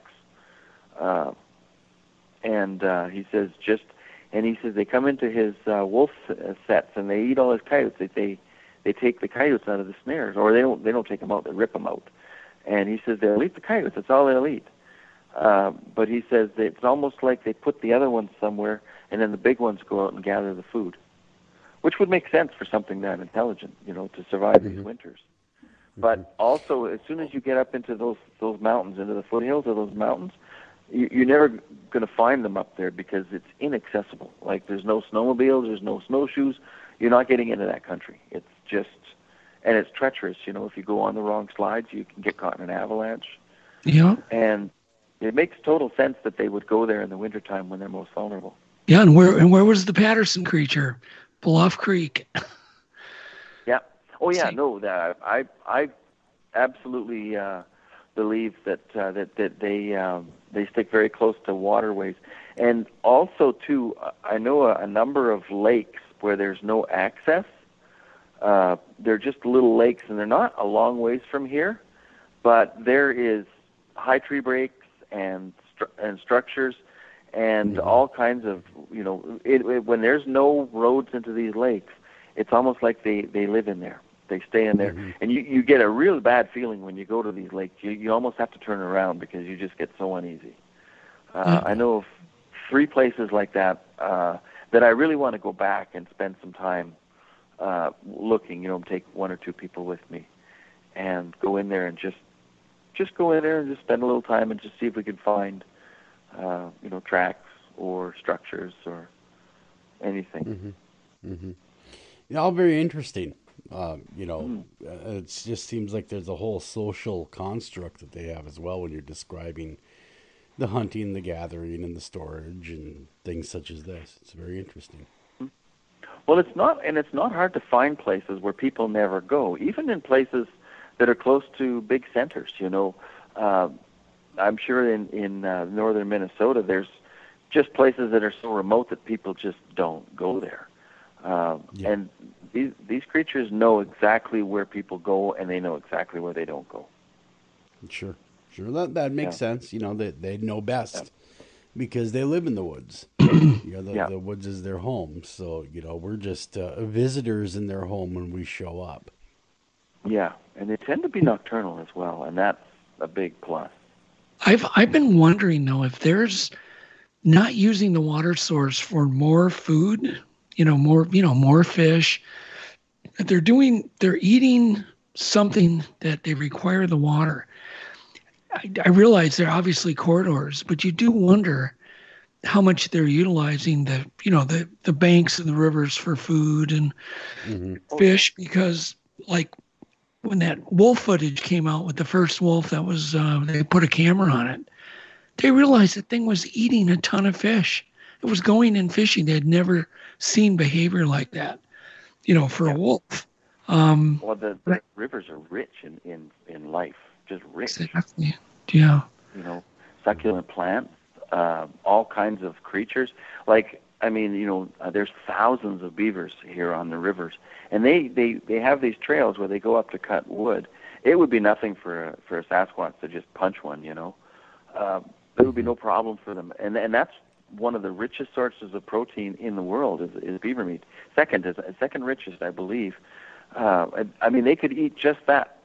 That's all. Those waterways are so rich in food and resources, and of course water itself. It makes all the sense in the world. Yep. A listener just wrote in and said, every study area I've ever worked involved a water source. Yes, I would. Yeah. Yeah. But we think about it, even as a hunter. I'm an avid outdoorsman, avid hunter. Any creature that you want to encounter, you can find by the water. Yeah. They all have that same drive. They need hydration, they need food, and rivers can supply in both of them. But don't you agree though, Ken? It's these types of constant patterns of the water sources that convince you that they're real, because this is not spurious information. I can tell you another thing that frequents the waterways. It was me when I set up my camps. The first thing I look for is a water source. Yeah, if I'm going to have a camp, I want to be able to scoop water that I can clean with, that I can, that I can wash with, boil if need be. I always camp near a water source when I'm hunting. Yeah. It just makes sense. Yeah. That is true. That is true. I've got another question for you, Ken. I got a million of them, but so many of the activity in Minnesota, which is, in some ways similar to like Ontario and whatnot, but the activity seems to be increased in the areas where they have logged. And of course, we know those areas attract more deer and, in many ways, more wildlife. So what is your thoughts up in British Columbia? And actually, you're in Alberta, aren't you? Yes, but we have a lot of logged out areas as well. But don't you think the logged out areas seem to be where there's more activity? Has that been noticed? What I would say is I don't think that they have more activity. I just think that they're more accessible for people. Okay. And so you have more, you can see farther, and there's more, there's a lot more of a chance for you to actually encounter one and see it. I talked to a couple once. They said that they were somewhere. I can't remember where they were. I was down in Montana, and they were in western Montana, and they stopped at a gas station along the highway, and they were eating breakfast first light in the morning, and looking out this big picture window, and across the highway was a mountainside that was clear cut, and they sat there eating their eggs Benedict and watched Sasquatch walk across the top of the clear cut along the trees while they were eating breakfast. Yeah. So, I mean, if it hadn't been clear cut, they wouldn't have seen them. So I think that one of the reasons that you see more in these areas is because they're more accessible for people. So you end up with increased amount of people in there, an increased amount of eyes, and a better chance of seeing something. Right. And I think that's what it is. But certainly edges attract more wildlife. Just any kind of edge, I guess. The old Ojibwe, they called them the edge hunters. Yeah. And they knew that if it was the edge of a pine forest, if it was the edge of a river, it didn't matter what it was, was where the terrain changed or the vegetation changed, that's where the Ojibwe would hunt. Yeah. And it makes sense. And the Sasquatch, I believe, is just as smart. Well, it's the same way in a lake. When you go fishing, you look for structure. Mm-hmm. Yep. You look for the edges. Right. You look for the drop off. Whatever. Yep. Yeah, especially if you're after them pesky walleye in a tournament or something. Interesting. Yeah. So okay, let's get back to Patty a bit. Time is just zinging by. Oh my goodness! But you gave away your Patty mount, and we want to talk a bit about that. Mm-hmm. You must be. I guarantee you got to be thinking about doing another one, Ken. Well, I have all the molds here. I kept everything. I made quick molds. I have body molds. I have everything. I don't even like to say this, but I'm going to say it. I could have done a far better job than what I did. But really, I had to consider Dan, and I had to consider Dan's deadline, and I had to make time to do this project so that he could finish his film. He invested his life savings into making Big Fur. And so I did as best I could in the time that I had. But there's a lot of things that I want to change out. And I saw in one of your posts today, somebody actually put up there, and they said that the fur I used, the Highland steer, was too long, and it ended up being too light. And they're absolutely right. But you don't know until you get the model done whether the fur is too long. And Patty had shorter fur than what I did with the Highland steer. And I'm actually actively looking for another type of cow hide, because it's hair, not fur, that is intermediate between a regular cow and a Highland steer. And we re-dyed Patty and made her darker. She was, there are some that are that light orangey color, but, the vast majority of them are darker. And when we took her to the Sundance Film Festival, we had made her a lot darker, and she looked way better. She looked a lot more authentic. So I have everything to make another one, and I plan on making more. It's just that everything is so expensive these days that it's really difficult to make anything that isn't commissioned right now at this juncture, because I'm just a single guy living in this house, paying all the bills all by myself, and with carbon taxes and everything, it's really tough. How many hours? How many hours, Ken, did you have into that Patty recreation? I never kept track, and for these recreations, I don't like to keep track, because if I did, I would never do another one. Time is money, and if I had to figure out how much money and time I actually, they're labors of love. I don't do them for money. I do them to see if I can do them. It's a whole different mindset, and so I just do whatever it takes, and I try not to think about it. But I did her in stages. I had to do it in stages. I had to get some jobs done to pay the bills, and then I would work on the form, and then I would have to get another job done to pay the bills, and then I would, get the hides and skin them out, tan them. And so I kind of did her in stages, and Dan would fly back and forth when I had everything ready for the next stage. Yeah. Yeah, but the next one will be a lot easier, because the body's built, the head mold, I've got one hanging right above me. I'm looking at it right now. I'm going to redo that. I'm going to use silicone for the skin instead of urethane. I felt that it was far too plasticky. Even latex would be better, but I'll very likely use a latex or a silicone. How did you, really quickly, how did you base your measurements on Patty to get it right? And how big, in your estimation, how tall was she, how wide was she, and how much would you think that she would have weighed? Well, first and foremost, I don't trust anybody's size charts but my own. I have to prove to myself that and I had the size chart from John Green, the one they measured the site. But what I did in one of the frames, the frames of the Patterson film are really good. They're really clear. And in one of the frames where you can see the bottom of her foot, you can see the all the toes and well, they made casts that day, and you know that foot is just under 15 inches long. So what I did is I made a measuring stick from that photograph of the foot, and then what I did is I went from joint to joint, the same way I would template an animal like the ones I did for the Smithsonian from photographs. And I go to pivot points, the center of the shoulder ball, like where the shoulder pivots, to the elbow, to the wrist, and then I took the actual foot, and I found out that the head was the exact same length from top to bottom as the foot, which I found interesting. And this is how I saw that the femur was longer than the shin bone, and that the arm ratios were bigger. And also, I should tell you that the elbows, if those were arm extensions, the elbows would be in the wrong place, and they weren't. The arms, her arms balanced perfectly, and so there is no arm extensions. They just have a bigger, longer arm. Their torso's longer, their head is bigger, and so when I was finished my size chart, I pulled out John Green's, and mine was identical.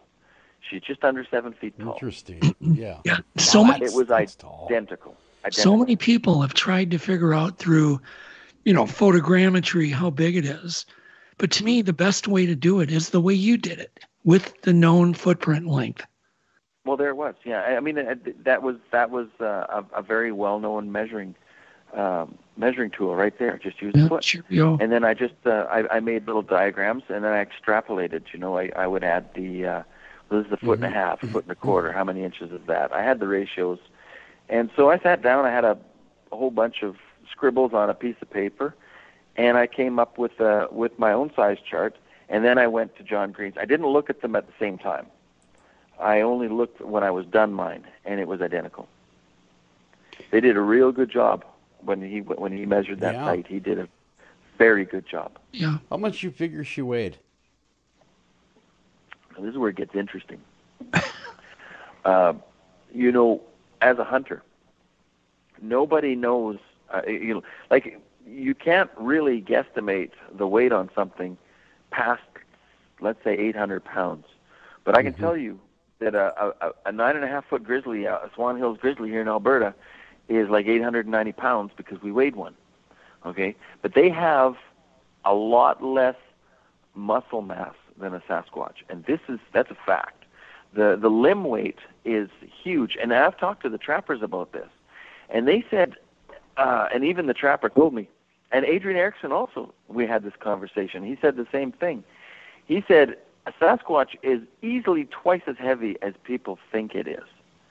And I remember Bob Gimlin in one of his interviews saying that his horse didn't sink in as far as Patty's footprint. Yeah. And when they, you've probably read the articles where they had the ratio where the height and they came up with a weight, and they said the weight was like 1,300 pounds, and they thought it had to be wrong. But if you know anything about the weight of these animals, when they're massive muscles, like massive chests, massive arms, a big grizzly bear is muscle weight, and they don't have near the muscle mass that a Sasquatch has. So I don't think it's, to say that Patty's 1,200 pounds, I don't think it's off at all. From what I know about, weighing, hanging up a moose or a big grizzly bear or even a giant black bear, just from what I've seen, in compared to, the physicality. Now the trapper encountered a big male Sasquatch at very close range, and when he first told me about it, he told me, he said, "I'm not going to tell you how big this thing is because you're not going to believe me." And I said, "Did you measure the footprint?" He said, "Yeah, I did." He said, "The footprint was 18 3/4 inches long." I said, "Your creature was 10 feet tall." And he said it jumped out in front of him and looked at him. He said his legs were as big as garbage cans, as round as garbage cans. I mean, that's one bear. Like one leg is like one great big bear. And he said it jumped behind the tree, and he said it had like a hunchback. You know how they get kind of humped over, those big males? He said it was 9 feet 10 inches slouching. Jeez. He measured the tree. And then he said it ducked and it ran, and he said he's never seen an animal that massive move that fast. He said it moved like lightning, and it was gone. It ran away. He was worried that it wasn't going to run away. And he said that animal easily, he said easily was 1,500 pounds plus. He said easily, probably more. And so it is an interesting thing. Now people aren't used to judging height over a certain height. So this is a story I got from Adrian Erickson. I'm sure he wouldn't mind me saying it. But he had commissioned a bronze sculpture of a Sasquatch that was 10 feet tall. And he would take people about 100 yards away from it, and he would ask them, how tall is that sculpture? And he said they all said the same thing. They all said it was 7 feet tall. And that makes sense to my sheep hunting buddies too, because they said, nobody can judge a ram over 200 inches because nobody's seen one. And people they always defer to the familiar. And when you're looking at something bipedal, 7 feet is about the maximum that you're even going to believe, So when you hear these guys saying it had to be 8 feet tall, there's a good chance it was taller. So you got to bring in the fallible nature of people, unless you have something to actually measure it against. So I find all this very interesting. But I think that they're outside the parameters that we believe they are. That's really interesting, because I tend to take what you're saying to the bank more than other people. I really do. Well, it's at the end of the day, who knows what about these creatures? You extrapolate information and then you cross-reference it to try and get yourself a picture. But did you Ken have any major revelations building, Patty? Just any, kind of the hair on the back of your neck stood up? Well, I'm talking about the anatomy. I probably got a lot of empathy for her, because when you put something into perspective like that, while it's standing in front of you, like before the hide went on, it's too bad that I had to put a skin on it, because the sculpture, as you'll see in the movie, was really nice. If I'd have had the shorter fur to put on it, the next one's going to be great. I just know it. But you realize that if you're looking at a biological entity, everything balances. Everything balances. It works. There's nothing that looks like it wouldn't work in nature. She was balanced out like a real creature. And you realize that, you're looking at something that probably raised young ones, probably held hands with them. It probably sat down under a tree and probably enjoyed a good day just like we would. I started to understand that the nature, like I started to have empathy towards the plight of living in a world full of people that are so unpredictable, or even so terribly predictable at times. And you can really see why all of the things that we know about them ring true. The way they hide. They have this ugly face, this face that they probably, they think look great to each other, but to us, they're kind of this hideous, this kind of an ugly look that would scare us. I just felt like I was looking at a very, very misunderstood creature. So I think that that was probably the biggest revelation, was being able to put the whole thing into perspective and gain a little bit of empathy towards this creature. That's a great answer. I think that's an honest one. So I'm going to sneak one more in before Joel. I can see in his eyes he's got a bunch too. But God, we've only got 11 minutes here. Well, you can edit it. You can just keep talking. You can edit it. So, what is your take on on the smooth walk, I mean, I studied that for years. And my take was not only, of course, the compliant gait, with the bent knees, but also that the legs were going kind of in and out in an S or a fish pattern or like a gait, like a gaited horse. Basically, you are an anatomist versus you're probably one of the most highly trained anatomists, on the earth because of the work you do. But what is your thought on that, on the walk? What I see in that walk that is so beautiful to me is momentum. It's like a pendulum. And you have to remember that nature always takes the path of least resistance, like electricity. And with that walk, once they have mobility, and this brings back to how heavy we truly believe this creature is. If you think about it, there's no other way it could walk. It couldn't walk with a heel strike if it weighed 1,300 pounds. But when you see that fluid motion and that, just the way that they move, it's almost like what they're doing is they're using absolutely no energy to preserve momentum. And of course, the bent knees, you can't have the kind of wear and tear with a stiff-legged walk. It basically has to walk that way, almost like a car with really good shock absorbers.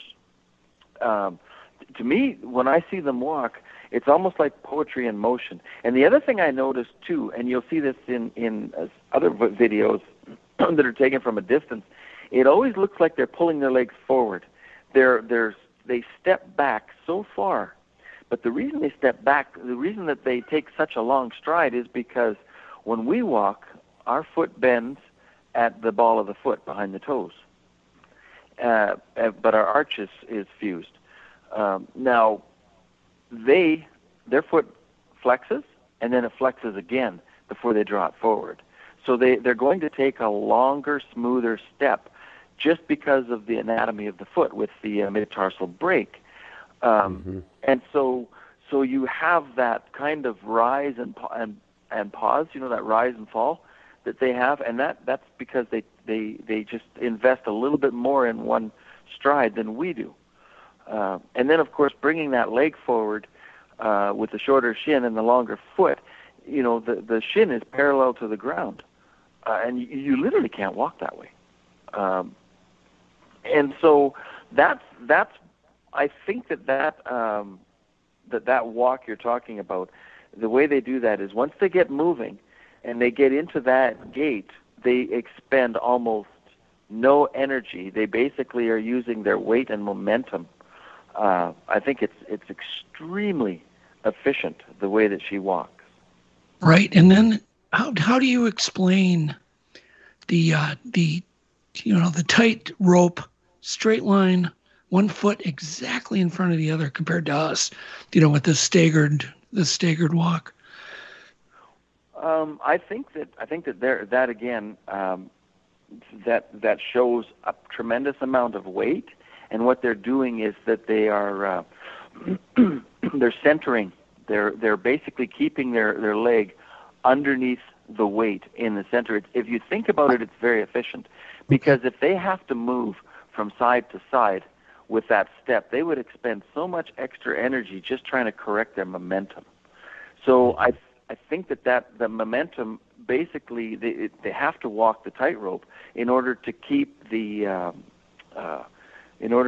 keep the balance under all that weight. Yeah, see it makes total sense to me. That's probably the best explanation of keeping the weight centered. When you said that, I'm just kind of got a chill. Yeah. Is it all about energy? Sorry. I just had a thought creep in my head. No. The way it's moving, is it all dedicated to energy conservation? I mean, because it does have a strange gait, and you guys were describing how it's walking.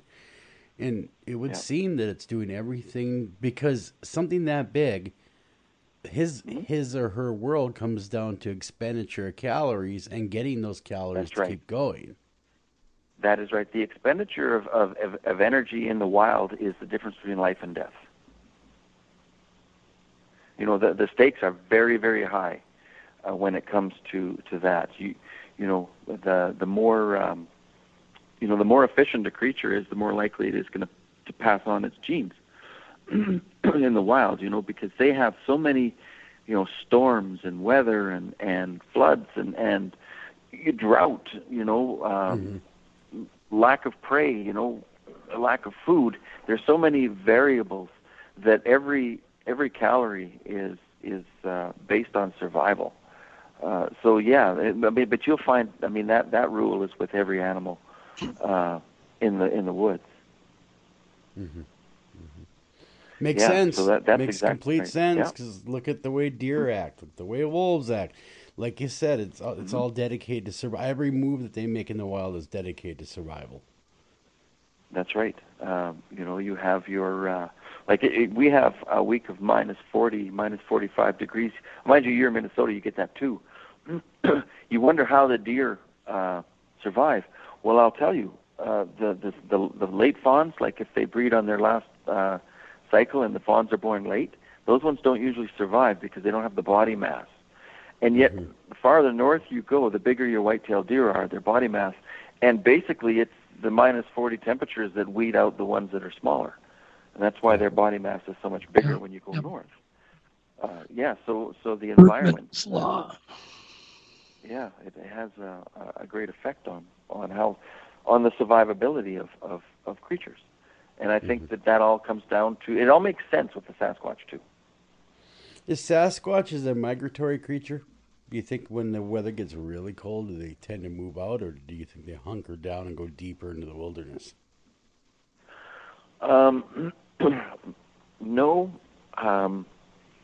It's funny because, I'm a big moose hunter up here because I put a moose in the freezer and I eat very good for a year. And, but the only time to get a moose, really, the best time to get a moose is late September, early October. And the reason being is because that's when the moose are rutting. And when they're rutting, they're moving. So basically, if you want to know when an animal moves, look for the spike in their sightings. And from what I can tell with the Sasquatches, that's right around October, November. Mm-hmm. And I think what they do is at that time of year, they shift from a winter location to a summer location. They seem to be everywhere when the foliage is on the trees, but once the foliage falls off the trees, they can't be in certain places. So they tend to move. And I've heard so many people say that they have a movement around October, November, and that seems to be when the most sightings are here even. So what I tell people is when you aren't seeing an animal, it's because it's not moving. When you are seeing animals, it's because they are moving. Yeah. So I think the Sasquatch moves at least, it has one major movement at least once a year, from what I can tell, from what I can extrapolate. But although there is sightings also sometimes in the spring, but not to the same extent as in the fall. But it seems like they don't come into some of these areas that I go to until the foliage is on the trees. And once the foliage is on the trees, you are just not going to see them. Mm-hmm. Yeah.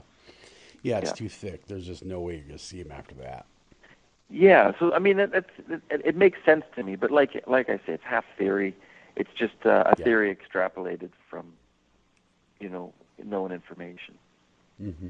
Mm-hmm. Wow, did the time ever go by fast? Jeez, Ken, where did it all go? Welcome to my shop. It's great to sit here and talk because I'm secluded out here. There's nobody here. It's driving me crazy. Nice to have somebody to talk. Yeah. It's already been an hour and a half. So if you tell the audience where they can see your work, any websites you have, and of course, how they can get a hold of you if they decide to, if they want to email you their sighting or talk to you, why don't you go ahead and tell them your contact info and websites? Well, I have a couple of Facebook pages. I have one that I try to make everything public on my personal Facebook page. The reason I defer to that so often is because so many of my friends are on there. I get to see, I can get a hold of them quickly. There's also a Ken Walker site that my neighbor set up for me a long time ago. I go on to that if somebody... I seem to get a lot of questions about Big Fur onto there, but really, for the most part, I don't get a lot of people contacting me. Really, and I just wish I had more time. This summer. I want to spend more time out and about and looking into things. I haven't had a lot of time to, But I mean, the Big Fur is on Amazon Prime. The Big Fur movie. There's also a really good movie called Stuffed that is playing. I don't know where it might have been on Amazon as well. And it's another taxidermy movie. It's just mostly taxidermy. It's not Bigfoot or anything. And they make me look like a lot more serious character in that one. But I'm in that movie a little bit. And there was another one I was in 2006 called Taxidermy Stuffs the World. I've been in a few taxidermy documentaries. But really, cool. I guess if people want to see what I'm up to, I guess, I have work posted on my Facebook page, and that's about it. All right. That's good. Yeah. I mean, you can get a hold. Everyone can message you on Facebook, follow what you're doing. But unfortunately, we got to run, Ken. We're at the end of the show, so thank you so much for coming on. And everyone look up Ken Walker. Stay tuned for a YouTube channel. I do have a YouTube channel I just set up, and stay tuned for that. Very, very cool. Doug, we're out of here, man. Yep. It's been an end of another show that goes so quickly. Awesome. They really do. And so everyone take care of each other, love each other, and keep looking for Bigfoot. He is out there. Maybe you're the one to find him. Who knows? Good information tonight, though. Again, if you are looking to contact Ken, the best way to do that, of course, is to get him via Facebook. So we're all on Facebook, so you can get him that way. See you guys. Take care.